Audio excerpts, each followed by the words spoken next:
Okay, ladies and gentlemen, I'm going to take, gentlemen, if you could just settle down a little bit there. I'm going to take 5 questions, but only from the media, please.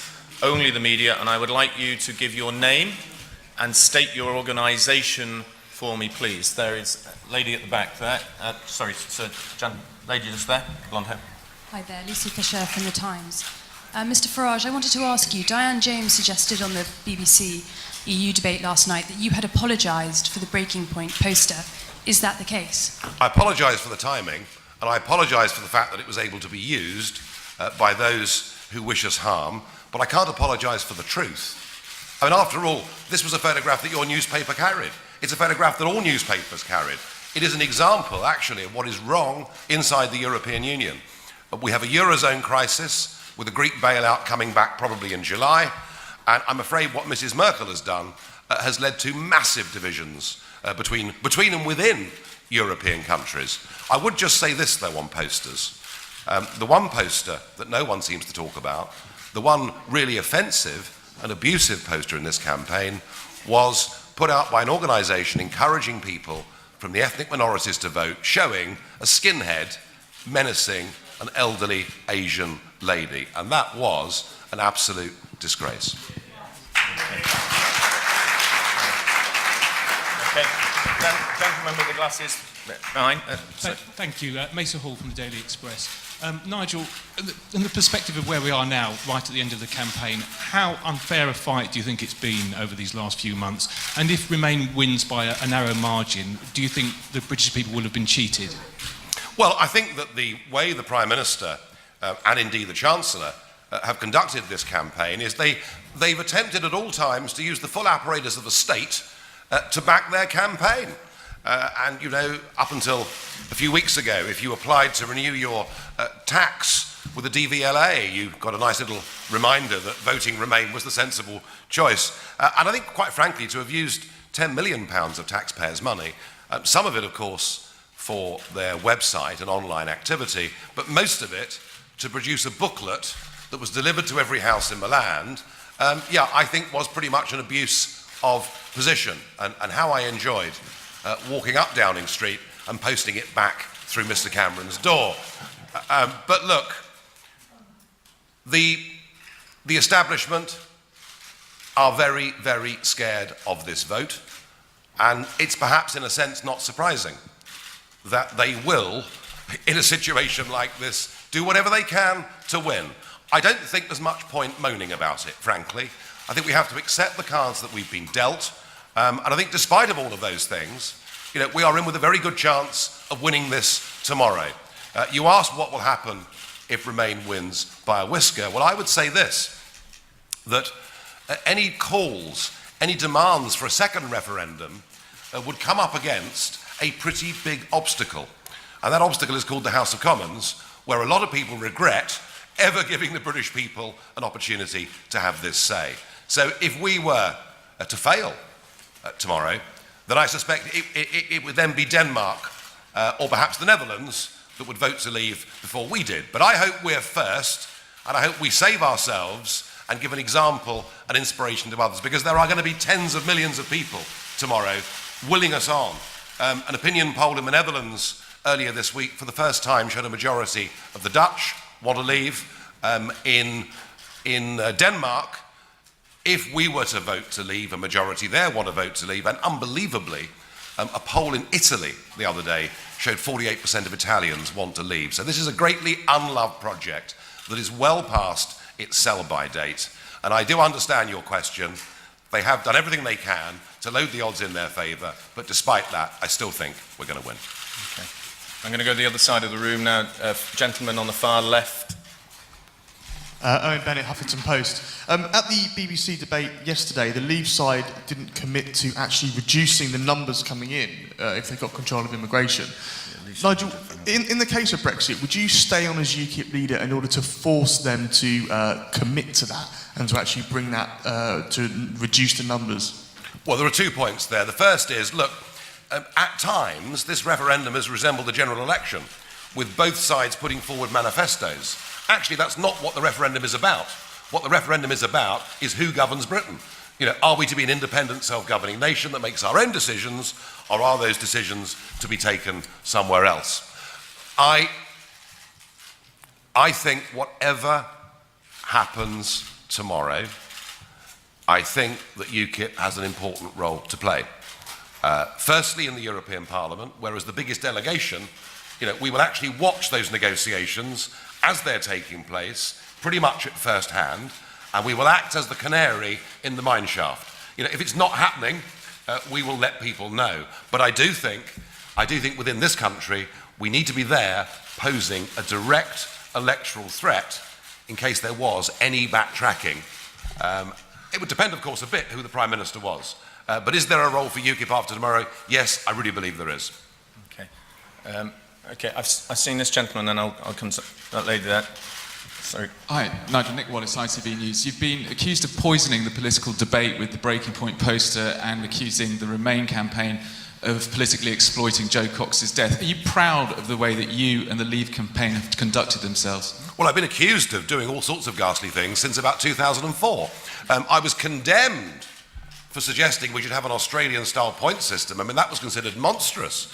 I was called something really nasty in 2004 by the Home Secretary of the day for daring to suggest that allowing poor former communist countries into the European Union would lead to a big flow of people. So I am used to being roundly condemned. If you take on the establishments and you challenge their assertions, that is what happens to you. But I believe, as I said at the start, when I spoke earlier, that we have forced the referendum, we have changed the political agenda, and we've even changed the language and debate in this country. And I think that if we look back, I mean, obviously there's been this horrendous incident, but I think generally, I think most of the unpleasantness in the referendum has been effectively a civil war between various conservative individuals. And I think the conduct of the referendum, apart from that, has, compared to the Scottish referendum, actually been pretty measured and pretty sensible. Okay, there's a lady over there in a red cardigan. Hi, it's Emily Ashton at BuzzFeed. Can I just ask, Mr Farage, do you plan to stay on as UKIP leader whatever the result tomorrow? And what's your main concern? What do you think the key is to winning? Which demographic kind of groups do you think need to turn out for you to secure victory? I've said before, and I'll say it again, I've no idea what happens after tomorrow to David Cameron, me, or virtually anybody. I think, you know, this referendum has the potential to change politics in all sorts of extraordinary ways. All I care about is winning. It's what I came into politics for. So that matters to me an awful lot more than whether I stay on or don't stay on. You know, I want to win tomorrow. I have given a lot, I think, along with my colleagues, to try and make this happen. And winning is really, to me, what matters. Okay, I'll take one more question then. I've got... Sorry, you did pop in before the chap with the glasses. You had your hand up before. Sorry about that. Espen Aas, Norwegian Broadcasting. Will you respect any result over 50% for Remain if that is the case? Well, I think we've got no choice, frankly. You know, the question that was asked earlier was, are there going to be accusations of cheating? You know, there might be. But the chances of this House of Commons, you know, this side of the next general election, giving us another chance at voting on this, I would have thought, frankly, is pretty close to zero. So this may well be tomorrow, a once-in-a-lifetime opportunity. Very interesting that you're from Norway. It must be dreadful coming from a country like that. I can't imagine how you even afforded the airfare over here. Mr Cameron keeps telling us how ghastly it is, but Norway is a warning to us. And it's a warning to us that relates back to the question over there. The Norwegian people voted not to join the European Union, and yet your parliament signed you up to the Schengen area and signed you up to membership of the single market. So Norway is the warning. But despite those difficulties, you're still richer than us, freer than us, and you can catch your own fish. It doesn't sound too bad to me. Do you want to take one more? Yeah, sure. Okay. One or two? A couple, yeah. Okay, I will take a couple more because we're two people, and I'll take this gentleman in the front and who's had his hand up for a while. And I'll take that gentleman at the My name back. is Edgar Caetano. I come from Portugal. I don't come from Norway. Any message to Portugal? Well, you've been signed up to a currency to which you were never suited. It is sad, it is pitiable to see what has happened to Portugal and the Portuguese people. I can't promise you salvation is close at hand, but I do think that the third Greek bailout is going to provoke a very big debate. And perhaps the country to watch is Italy. The five-star movement have just won the mayorships of two of the biggest cities, including the capital. I think the situation of the Italian banks is perilous, to say the least. And at some point, you will break free from the euro and get back to having a floating currency and control of your own interest rates. And frankly, the sooner it happens for the sake of Portugal, the better. Okay. Nigel has said he'll take one more question. This gentleman there had his hand up. Thank you. Jack Blanchard from the Mirror. Nigel, every polling company shows that since the middle of last week there's been a swing away from your side of the argument. Isn't the truth that as the final undecided people are making up their minds, they think your argument just doesn't add up? It's not worth the risk for them. Well, actually, you're right to say there was a bit of a swing against. Perhaps it began on Wednesday or Thursday, I'm not sure. But by Saturday or Sunday, there had been... I mean, don't forget, this has been oscillating over the course of the last few weeks. So as of Sunday night, you're right to say there'd been a bit of a swing away and towards the Remain side. But over the last 48 hours, most of that swing away has already come back. So it's very difficult to tell. This is a turnout referendum. This is about who actually feels strongly enough to go out and vote. And in a sense, to sort of fully answer the previous question, I genuinely believe, because I've met them, because I've been travelling endlessly on an open-top bus in the wettest spring and early summer for 100 years. And I've been travelling around the country, and I've met a lot of people who agree with what we're trying to do, but either haven't voted for 10 years or 20 years or ever voted in their lives. They, I think, are the key to Leave winning. Yeah, fine. Okay. Sorry, ladies and gentlemen, I appreciate that. We took more questions than we'd planned to. I want to say thank you very much for all of you coming. I want you to thank all the supporters in this room.